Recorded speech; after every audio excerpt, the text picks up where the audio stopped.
Let's cross over to the world of sports, where Kayode will be giving us the latest from the Aiteo Cup and other stories.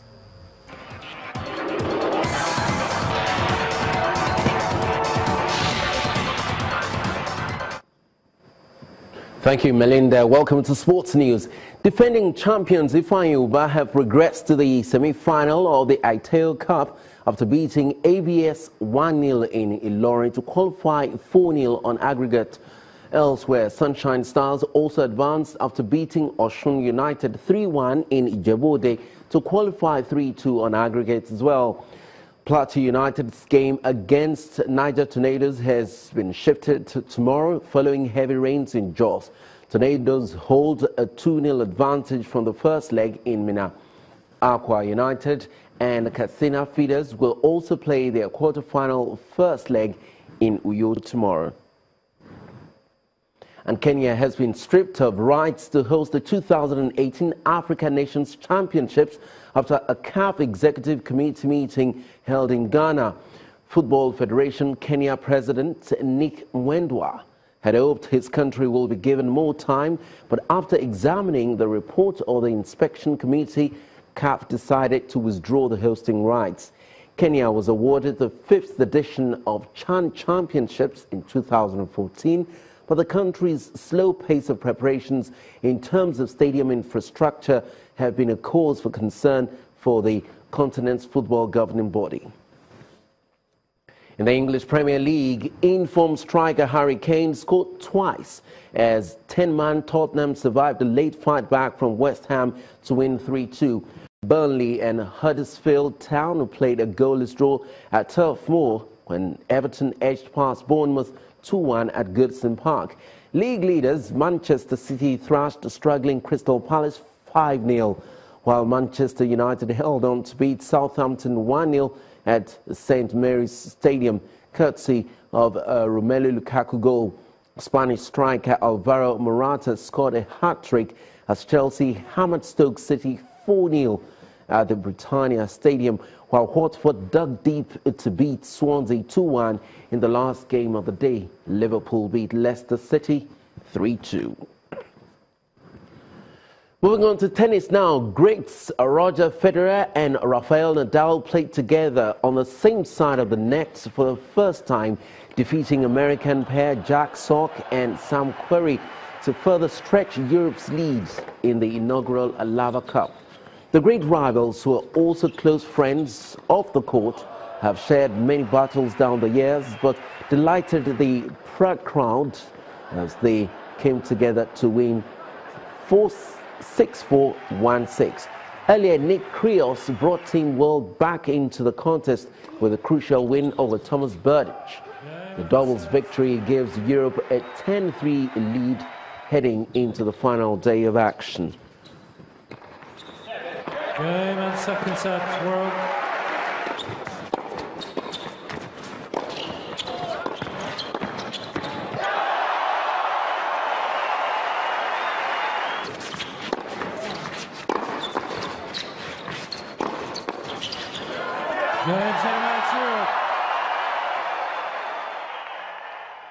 Away from the courts now, Denmark's Julius Johansen has won the men's junior road race world title in Bergen, Norway, by pulling out a 51-second lead on the final loop around the city.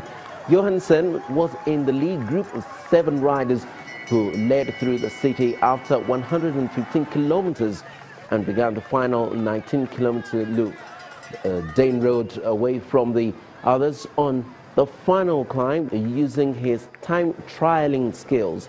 He drew out his lead from 10 seconds to 51 seconds at the finish and had enough time to sit up and showboat to the crowds before he crossed the finish line.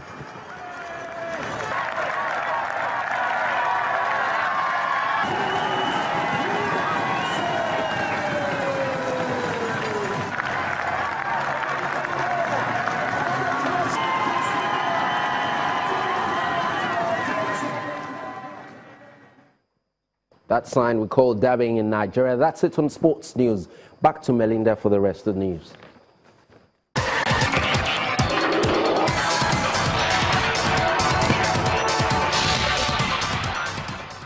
Thank you so much, Kayode. The Pentagon says U.S. bombers have flown close to North Korea's east coast in a show of force. The move is to demonstrate that President Donald Trump has a range of military options to defeat any threat. The U.S. and North Korea have ramped up their rhetoric recently, and at the UN Assembly on Tuesday, Mr. Trump said that he will totally destroy North Korea if the United States was forced to defend itself or its allies. According to Pentagon spokesperson Diana White, this underscores the seriousness with which the United States takes the reckless behavior of North Korea. But Iran doesn't appear to have listened to President Trump. They have tested a new medium-range missile potentially capable of carrying multiple warheads. The missile, which was launched from an unknown destination, has a range of 2,000 kilometers. This is in defiance of President Trump's criticism of the country's missile program at the 72nd UN General Assembly in New York. Iranian President Hassan Rouhani insists that his country would increase its military power as a deterrent. The United States announced fresh sanctions on Iran in July over its ballistic missile program and what it said was Iran's support for terror organizations. Another earthquake has struck Mexico. On Saturday morning, slight tremors were felt and alarms went off in southeast Mexico, sending people into the streets. A 2-month-old baby said to be one of the several people killed at a christening ceremony at Santiago Apostol Church during the quake. The country was hit by a 7.1 magnitude earthquake that killed at least 300 people and destroyed over 50 buildings earlier this week.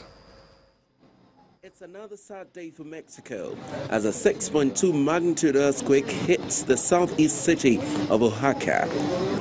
Cracks can be seen on the walls of some of the buildings. Residents in the city of Tehuantepec are scattered in the streets, apparently confused over what's happening. We're going to have breakfast and drink coffee when we felt this movement, and we got up and stood underneath the door frame. Everyone stood up. The women, their children, and we even grabbed our animals because they're important too and are part of our family. More than 72 hours after a massive earthquake devastated Mexico, glimmers of hope for survivors remain. I just saw the ceiling coming down on us. I didn't know what had happened. And then we heard people from the 6th floor screaming. They were above us, but they didn't hear us. The 1985 earthquake, which killed around 5,000 people, was a defining moment for the Mexican people. 3 decades on, hundreds of its victims are still living in hovel encampments across the sprawling city. Shortly after I arrived here, they said they would give me a home. Presidents have come and gone, and up to today the situation has not changed. As Mexico reels from its latest earthquake, many hope that the people would receive the needed assistance and get past this phase. And the main news again. Vice President Professor Yemi Osinbajo today reiterated federal government's commitment towards adequate electricity supply to Nigerians. He said federal government would appoint metering agents. Also today, victims of flood disaster in Nasarawa State counted their losses as officials began integrity tests on buildings affected by flood in Benue State. And today, U.S. bombers flew close to North Korea's east coast in a show of force as Pentagon vowed military options to defeat any threat. And that's the news at 10 tonight. Thank you so much for watching. I'm Melinda Akinlami.